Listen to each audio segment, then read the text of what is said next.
திமுக ஆட்சிக்கு வந்தவொடனே நீட் தேர்வை ரத்து பண்ணிடுவோன்னு உதயநிதி ஸ்டாலின் சொல்லி 4 வருஷம் ஆயிடுச்சு.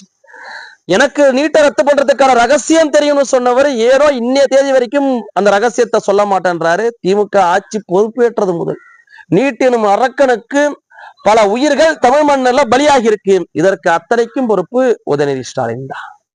உதயநிதி ஸ்டாலின் தான்.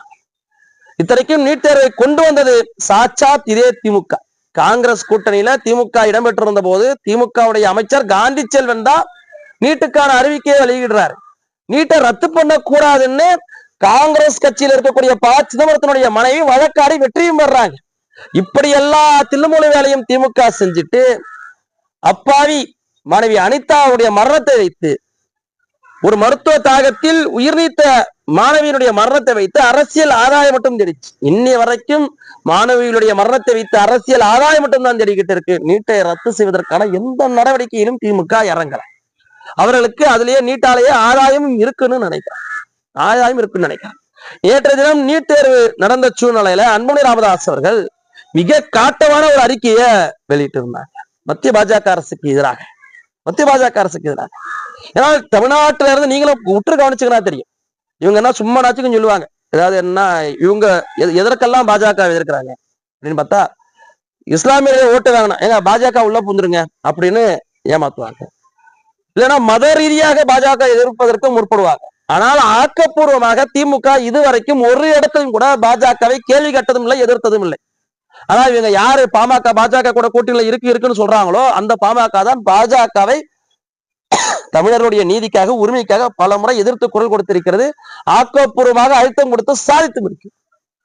உதாரணத்துக்கு சாதிவாரி கணக்கெடுப்புக்கு பாட்டாளி மக்கள் கட்சி பல்வேறு வகையில் அழுத்தம் கொடுத்து அதை சாதிச்சு காட்டுறாங்க. ஆனால் திமுக ஒரு கிள்ளிக்கிரையை கூட கிள்ளி போடல. பாட்டாளி மக்கள் கட்சி 2008 இருந்து நாடாளுமன்றத்தை அழுத்தம் கொடுக்குறாங்க. 80 இருந்து போராடிக்கிட்டு இருக்கிறாங்க. 86 இருந்து அத்தனை பிரதமர் சந்திச்சுட்டு இருக்காங்க. டிஎம்கே ஐடிவிங் சொல்லுது 2022 இருந்து மத்திய அரசை சாதிவாரி கணக்கெடுப்பு நடத்தணும்னு திமுக வலியுறுத்துறோம் அப்படின்னு.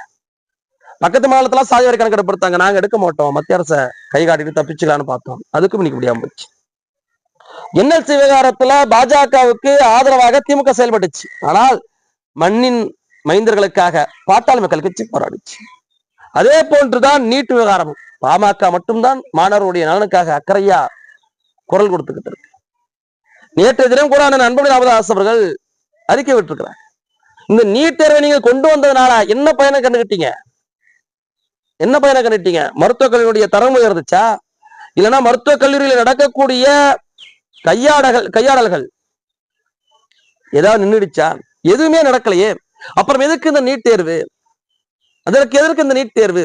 பிடிவாதத்தை கைவிட்டு யாரு அண்ணன் அன்புமணி ராமதாஸ் அவர்கள் தெரிவிக்கிறாங்க. பாஜகவை பிடிவாதத்தை கைவிட்டு நீட் தேர்வை ரத்து செய்யன்னு அண்ணன் அன்புமணி ராமதாஸ் அவர்கள் வலியுறுத்துறாங்க. ஆனால் திமுக என்ன பண்ணுது? எங்களுக்கு ரகசியம் தெரியும், நாங்க ஆட்சிக்கு வந்தோம்னா நீக்கிடுவோம். ஆட்சிக்கு வந்து 4 வருஷம் ஆகுதுங்க. 4 வருஷம் ஆகுது. இன்னி வரைக்கும் இந்த ரகசியத்தையே சொல்ல மாட்டேன்றீங்க. இந்த வரைக்கும் என்ன பல்வெளியா? வாயை திறக்க முடியல, ரகசியத்தை சொல்ல முடியல உதயநிதி ஸ்டாலின் அவர்களுக்கு. இன்னி வரைக்கும் ஏங்க சொல்லல? அதுக்கே அன்பில் மகேஷ் பொய்யாமொழி சொல்றார், ஏங்க நாங்க கொள்கையால ஜெயிச்சோம் அப்படின்லாம் சொல்லல, நீங்க பணம் கொடுத்ததுனால ஜெயிச்சிங்கன்றது உலகத்துக்கே தெரியும். அவர் சொல்றாரு உதயநிதி அந்த செங்கலை தூக்குனாராங்க, அதனாலதான் அவங்க ஜெயிச்சாங்க. ஏன் இந்த வாட்டி உதயநிதி செங்கல் வேணாம், பாகுபலி பேரு பெரிய பாறாங்கல்ல தூக்கிட்டு ஜெயிக்க சொல்லுங்க பாப்போம். உங்க பாச்சா பழிக்காது. இனிமேட்டுக்கு உங்க பாச்சா பழிக்காது. நீங்க சொன்ன ஒரு பொய்யை நம்பி எத்தனை மாணவருடைய உயிர்கள் இந்த மண்ணில் போயிருக்கு. 2021 திமுக ஆட்சி பொறுப்பேற்றதுக்கு பின்பாக நீட் கொடுமையால உயிர் நீத்த பலிக்கு அத்தனைக்கும் பொறுப்பு உதயநிதி ஸ்டாலின் மட்டும்தான். அவர் சொன்ன அந்த ஒரு பொய் மட்டும்தான்.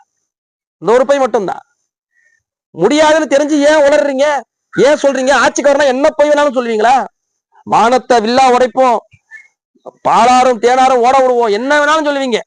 அவர்களுக்கு என்ன போன 10 வருஷத்துல கொள்ளையடிக்க முடியல, எப்படியாவது இந்த கொள்ளையடிச்சிடணும், அதுக்கு என்ன வேணா பொய் சொல்லலாம்ன்ற இந்த பொய்ய சொல்லி ஆட்சிக்கு வந்தீங்க. ஆட்சிக்கு வந்தோம்னா சொல்ல காப்பாற்றணும்னா நெஞ்சு உறுத்தாது. இன்னைய வரைக்கும் நீட் தேர்வுக்கு எதிராக ஒரே ஒரு நடவடிக்கை மேற்கொள்ளல திமுக.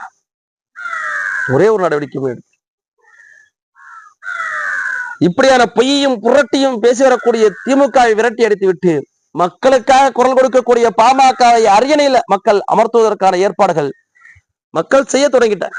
தன்னெழுச்சியாக ஆரம்பிச்சுட்டாங்க. ஒரு புரட்சியை இந்த மண்ணில் திமுக 2026 பார்க்கும்.